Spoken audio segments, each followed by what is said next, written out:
Պարոն Գաբրելյան, Վիլեն Գաբրելյանը Գյումրի ու համայնքի ավականու ընտրությունների օրը հայտնվել էր մի աղմկահարույց միջադեպի մեջ, որի ժամանակ ինքը հայոյախառն արտահայտություններ էր օգտագործում քաղաքացիների, այդ թվում նաև զանգվածային լրատվամիջոցների ներկայացուցիչների նկատմամբ։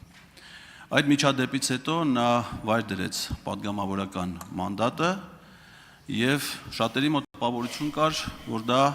քաղաքացիական պայմանագիր կուսակցության վերաբերմունքն է նրա նկատմամբ, որովհետեւ մինչ այդ ոնց որ թե կուսակցությունը սահմանել էր նաև վարքի ներկուսակցական կանոններ։ Բայց պարոն Գաբրելյանը դրանից հետո ընտրվեց կուսակցության վարչության անդամ եւ այդ վարչության կողմից առաջադրվեց որպես հանձնաժողովի նախագահի թեկնածու։ Ես ուզում եմ իմանալ ձեր խմբակցության վերաբերմունքը այդ երևույթի, նկատի ունեմ այդ օրվա տեղ ունեցած իրադարձության վերաբերյալ, ձեր գնահատանքը դրան եւ արդյոք սա այս որոշումը չի նշանակում, որ դուք խրախուսում եք, որ ձեր շարքերում ձեր գործընկերները, պատգամավորները քաղաքացիների, լրատվամիջոցների եւ ողջ հանրության նկատմամբ ցուցաբերեն նման վերաբերմունք։ Շնորհակալություն։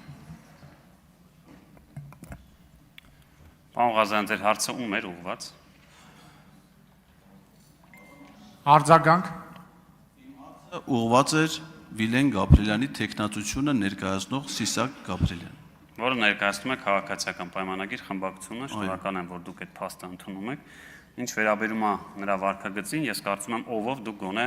վարքագծից չպետք է խոսեք, որովհետև առնվազն դուք այս դահլիճում իրավունք չունեք որևէ արտահայտության վերաբերյալ, որևէ դիրքորոշում արտահայտել, քանի դեռ ներողություն չեք խնդրել։ Պարոն Գաբրելյանը իր արարքի համար ներողություն է խնդրել։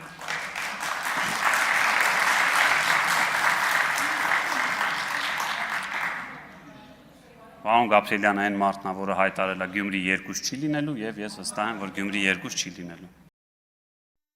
Հավանիչ տեսանյութը եւ բաժանորդագրվիչ նորությունները բաց չթողնելու համար